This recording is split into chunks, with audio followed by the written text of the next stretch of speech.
गोरखपुर नाम का एक गांव हुआ करता था। उस गांव में ज्यादा लोग नहीं रहते थे। उस गांव में एक गर्भवती विधवा औरत रहती थी। उस औरत का नाम कमला था। कमला अपने घर में अकेली रहती थी। उसके पति की सारी जायदाद उसके नाम हो गई थी, पर सभी गांव वाले उस औरत को मनहूस औरत समझा करते थे और सभी उससे नफरत किया करते थे। एक बार कमला राशन की दुकान पर खाने का सामान खरीदने जाती है। भैया जी, जरा 1 किलो दाल चावल देना। अरे हाय हाय हाय हाय हाय हाय! अरे मनहूस औरत, मेरी दुकान में अपशुगन करवाने आ गई क्या? हैं? चल जा यहाँ से। मैं कुछ नहीं देने वाला हूँ तुझे। भाग भाग यहाँ से, चल जा, निकल। भैया जी, ऐसा मत कहिए। मैं गर्भवती हूँ, मुझे खाने की बहुत जरूरत है, मुझे खाना दे दीजिए। दुकानदार कमला को वहां से धक्के मारकर भगा देता है। तभी कमला रोते रोते उस गांव के किन्नरों के इलाके में आ जाती है। गांव वाले किन्नरों को उसी इलाके में रखा करते थे, क्योंकि वो लोग किन्नरों को पसंद नहीं करते थे और उनके इलाके में रहने से मना करते थे। तो किन्नरों ने उसी गांव में अपना एक इलाका बना लिया था। जब किन्नर लोग देखते हैं कि एक गर्भवती महिला रोते रोते उनके इलाके में आ गई है, तो सारे किन्नर कमला के पास जाकर उसका हाल पूछने लगते हैं। क्या हुआ बहन, तुम्हारी गर्भवती अवस्था में इतनी बुरी हालत कैसे? तुम रो क्यों रही हो? तुम डरो मत, हम तुम्हें कोई नुकसान नहीं पहुंचाएंगे। तुम शांत होकर सब बताओ कि हुआ क्या है। मैं कमला हूँ, मैं गांव के दूसरे इलाके से आई हूँ।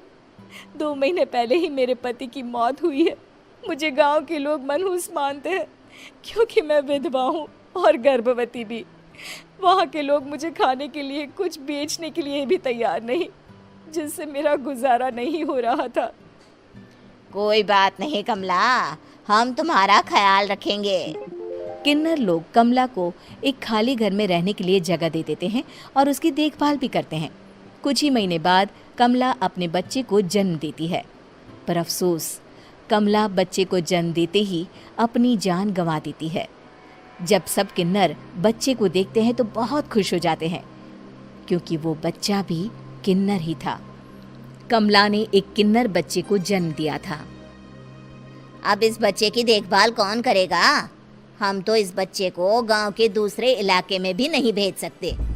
और तो क्या हुआ, इस बच्चे की माँ नहीं रही तो हम इसे पालेंगे।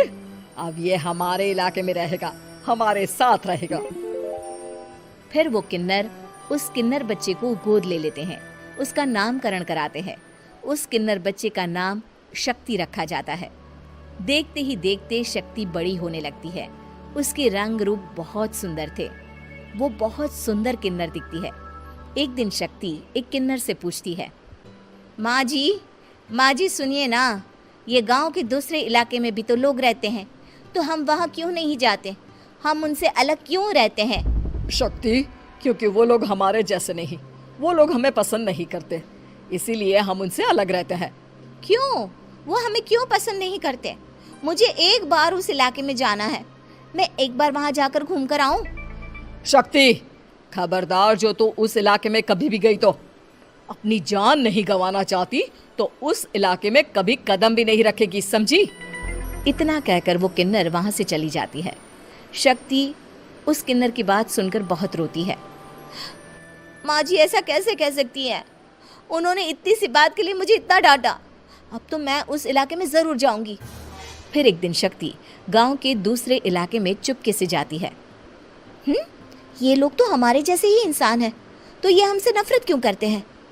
जब शक्ति उस इलाके में पहुंचती है तो गांव के सारे आदमी उसके रूप से मोहित हो जाते हैं। वो लोग ये अंदाज़ा नहीं लगा पाते कि वो किन्नर है। शक्ति की सुंदरता देखकर सारे गांव वाले उसकी तारीफ करने लगते हैं। तभी गांव का चक्कर लगाने गांव के जमींदार का बेटा हर्ष वहां पहुंचता है। हर्ष भी दिखने में बहुत सुंदर होता है। जब हर्ष ने शक्ति को देखा तो वो भी उससे मोहित हो गया, और जब शक्ति की नज़र हर्ष पर पड़ी तो वो हर्ष को देखकर मोहित हो गई। आपको पहले कभी इस गांव में देखा नहीं। इस गांव में आप नए हैं क्या? जी नहीं, वो मैं बस। तभी शक्ति बोलते बोलते रुक जाती है और मन में सोचने लगती है, अगर मैंने इनको बता दिया कि मैं दूसरे इलाके से आई हूँ तो वो समझ जाएंगे कि मैं किन्नर हूँ, इसलिए मुझे इनसे झूठ ही बोलना पड़ेगा। शक्ति हर्ष को कहती है, जी हाँ, मैं इस गांव में नई आई हूँ, यहाँ अकेली रहती हूँ। वैसे आप कौन है? आप भी इसी गांव में रहते हैं? जी हाँ, मैं इस गांव के जमींदार का बेटा हूँ। आपको किसी भी चीज की जरूरत पड़े तो आप मुझे बता देना, मुझे अच्छा लगेगा। ऐसे ही शक्ति और हर्ष एक दूसरे से रोज मिलने लगते। वो दोनों अपने प्यार का इजहार करने एक दूसरे से मिलने जाते हैं। तभी शक्ति का पीछा करते करते एक किन्नर वहां आ जाती है। शक्ति, मैं तुमसे बहुत प्यार करता हूँ। मैं तुमसे शादी करना चाहता हूँ। क्या तुम मुझसे शादी करोगी? हाँ हर्ष, मैं तुमसे शादी करूंगी, पर मैं तुमको अपने बारे में एक सच्चाई बताना चाहती हूँ जो मैंने तुमसे छुपा कर रखी है। तभी उनके बीच में ही वो किन्नर आ जाती है। शक्ति, तेरी हिम्मत कैसे हुई ऐसा करने की? वो किन्नर शक्ति को खींचकर गांव के जमींदार के पास ले जाती है। हर्ष भी वहां शक्ति को बचाने के लिए पहुंच जाता है। जमींदार शक्ति और हर्ष के प्यार के बारे में सुनकर गुस्से में आ जाता है और शक्ति को गांव के बाहर निकालने की सजा देता है। शक्ति ये बात सहन नहीं कर पाती और कुएं में कूदकर अपनी जान दे देती है। जमींदार हर्ष की शादी गांव की एक लड़की से करवा देता है, पर हर्ष इस शादी से खुश नहीं होता। शक्ति अपना बदला लेने के लिए मरने के बाद किन्नर चुड़ैल बन जाती है। अब मैं इन गाँव वालों को नहीं छोड़ूंगी, अब इनसे मैं अपने प्यार का बदला लूंगी। किन्नर चुड़ैल गांव वालों को परेशान करना शुरू कर देती है। एक बार वो रात को गांव के खेतों में पहुंच जाती है और वहां आग लगा देती है। सारी फसल जल के राख हो जाती है। जब एक आदमी रात को उठकर देखता है कि खेत में आग लग गई है तो वो वहां पहुंच जाता है। वो देखता है कि खेतों के बीचों बीच एक किन्नर चुड़ैल खड़ी है और वहां खड़े होकर ताली बजा रही है। गांव वाला किन्नर चुड़ैल को देखकर बेहोश हो जाता है। जब सुबह उस आदमी को होश आता है तो वो सीधा जमींदार के पास जाता है। अरे जमींदार साहब, अरे वो किन्नर चुड़ैल ने मेरी सारी फसल जला दी। अब मैं क्या करूंगा? क्या होगा मेरा? जमींदार चुड़ैल किन्नर का नाम सुनते ही सब कुछ समझ जाता है। अब वो बहुत डर जाता है।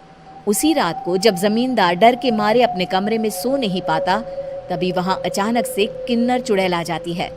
किन्नर चुड़ैल जोर जोर से जमींदार के आगे खड़ी होकर हंसने लगती है और ताली बजाने लगती है। जमींदार उस डरावनी किन्नर चुड़ैल को देखकर बहुत डर जाता है। तूने मेरे साथ बहुत बुरा किया, अब मैं तुझे जान से मार दूंगी। नहीं नहीं नहीं नहीं, नहीं। मुझे माफ कर दो, मुझे मत मारो। मैं कभी ऐसा दोबारा नहीं करूंगा। अब तुम जो बोलोगी वही मैं करूंगा। ठीक है, मैं चाहती हूँ कि किन्नर इलाका गांव के इलाके से जुड़े और गांव का कोई भी आदमी किन्नर समाज से द्वेष ना करे, उससे नफरत ना करे, नहीं तो मैं सारे गांव को मार दूंगी। और तुम गांव में एक नया कानून बनाओ कि अगर किसी ने भी किन्नर समाज को हानि पहुंचाने की कोशिश भी करी या इनसे भेदभाव करने की भी कोशिश करी तो उनको कड़ी से कड़ी सजा मिलेगी। हाँ हाँ हाँ हाँ, मैं ऐसा ही करूंगा। तुम जो बोलोगी वो मैं करूंगा, पर मुझे जाने दो प्लीज। तब वो किन्नर चुड़ैल वहां से चली जाती है। गांव का जमींदार किन्नर चुड़ैल का कहा मानते हुए दोनों इलाकों को एक कर देता है और नया कानून भी लागू कर देता है। तब से वहां किन्नर समाज और बाकी गांव वाले